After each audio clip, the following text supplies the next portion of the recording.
Hello students, आज हम discuss करेंगे एस्टिमेटिंग सैंपल साइज। सो अभी तक आपने देखा sampling, different types of sampling methods, sampling techniques. उसके बाद under different sampling techniques you have random and non random sampling techniques. उसके बाद errors in sampling, so there are two types of error, sampling and non sampling errors. अब last में जब आप now you know आप कौन सी sampling technique use करेंगे, उसके बाद आपने अपना सैंपल साइज, सो आपकी जो रिसर्च है उसमें सैंपल साइज क्या होना चाहिए, सो वो हम डिस्कस करते हैं।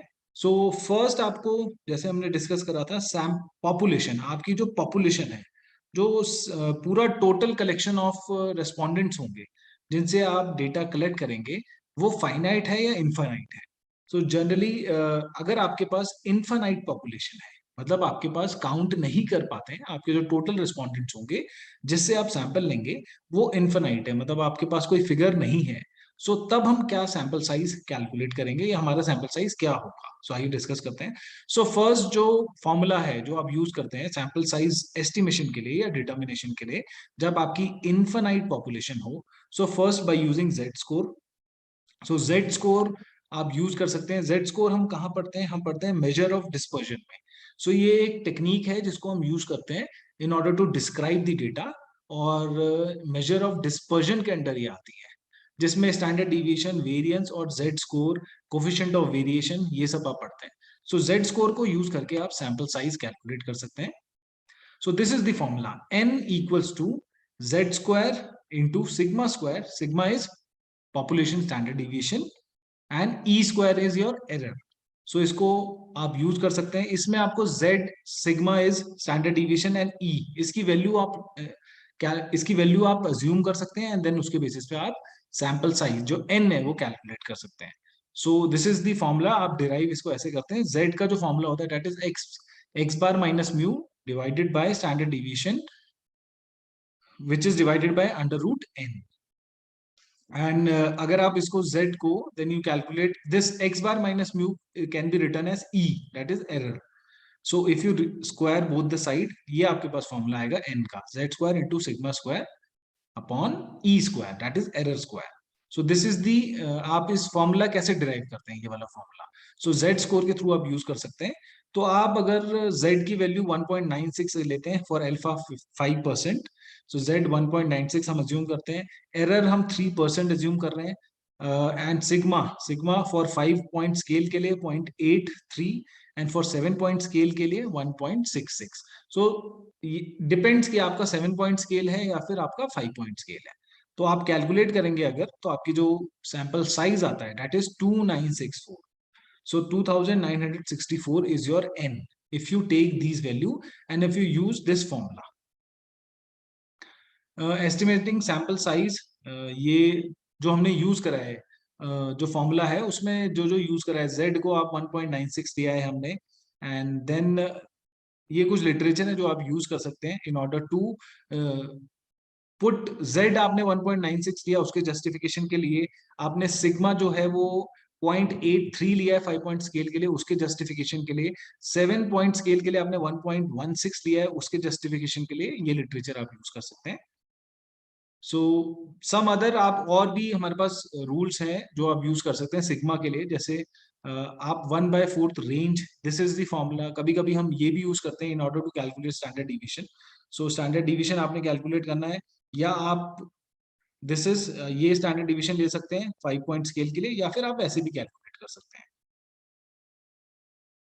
उसके बाद एज पर, अगर कुछ और लिटरेचर्स हैं जो कहती हैं अगर आपके पास लेट सपोज 2 पॉइंट स्केल है तो स्टैंडर्ड डिवीजन आप 2 ले सकते हैं, 5 पॉइंट स्केल के लिए स्टैंडर्ड डिवीजन आप 4 ले सकते हैं। So these are the literature जो सजेस्ट करती है स्टैंडर्ड डिवीजन की वैल्यूज। सो फर्स्ट जो हमने फॉर्मूला यूज करा for calculating sample size infinite population के लिए was this, using Z square. So n equals to z square into sigma square divided by E square. So this is the formula, first formula. Then you can use Cochrane formula also. So 1963 में this formula was given infinite population के लिए. So this is the formula. So n equals to z square p into q divided by e square. So यहाँ पर जो sigma square था उसकी जगह हमने replace करा है p into q. p is the proportion.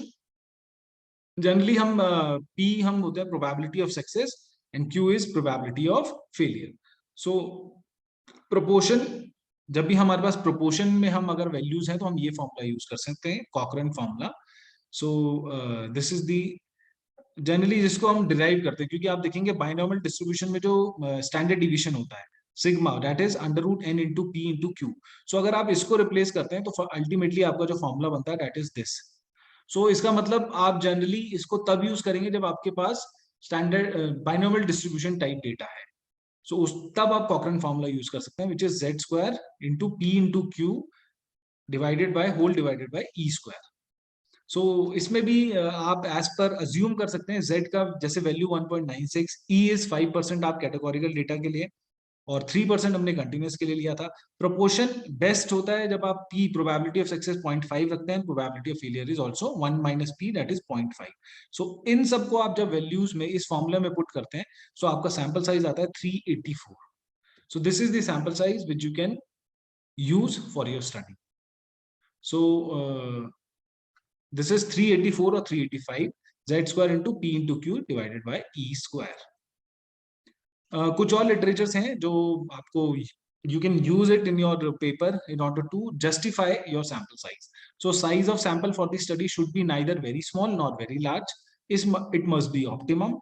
Range of 100 to 400 respondents can be considered as sample size for conducting an EFA, exploratory factor analysis के लिए 100 से 400 के बीच में.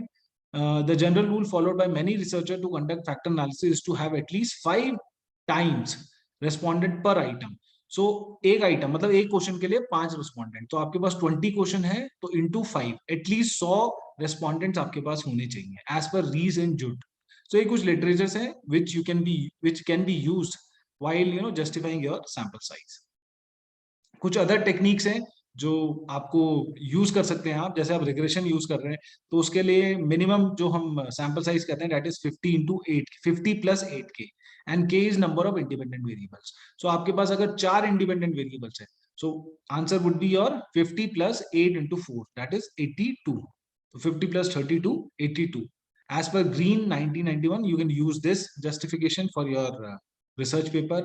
उसके बाद फैक्टर एनालिसिस के लिए thumb rule is number of respondent जो होने चाहिए that is 5 into number of statements in scale. तो कितनी स्टेटमेंट कितने क्वेश्चन है आपके.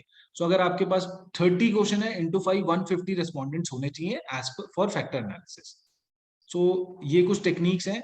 फॉर्मूला अगर आप यूज करना चाहें तो 2 फॉर्मूले हमने इस वीडियो में देखे हैं इनफिनाइट पॉपुलेशन के लिए. First using Z square, this is the formula, and second using Cochran formula which was given in 1963. So this is the formula. Proportion जब भी आपके पास आप पी और क्यू को यूज करना चाहें प्रोपोर्शन को, सो इसको डिराइव कैसे करते हैं, बाइनोमियल डिस्ट्रीब्यूशन का हम हेल्प लेते हैं जिसमें स्टैंडर्ड डिवीजन होता है under root n p into q. So उसको हम यूज करके फॉर्मूला डिराइव करते हैं. एंड अदर कुछ लिटरेचर्स हैं जो जस्टिफिकेशन देती हैं फॉर योर सैंपल साइज. अगर आप ईएफए यूज कर रहे हैं या आप रिग्रेशन यूज कर रहे हैं तो फैक्टर एनालिसिस या रिग्रेशन यूज कर रहे हैं तो ये कुछ लिटरेचर्स हैं जो आपको आपके सैंपल साइज को जस्टिफाई करेंगे. So that is all for today. Next हम करेंगे sample size estimation for finite population. So thank you so much.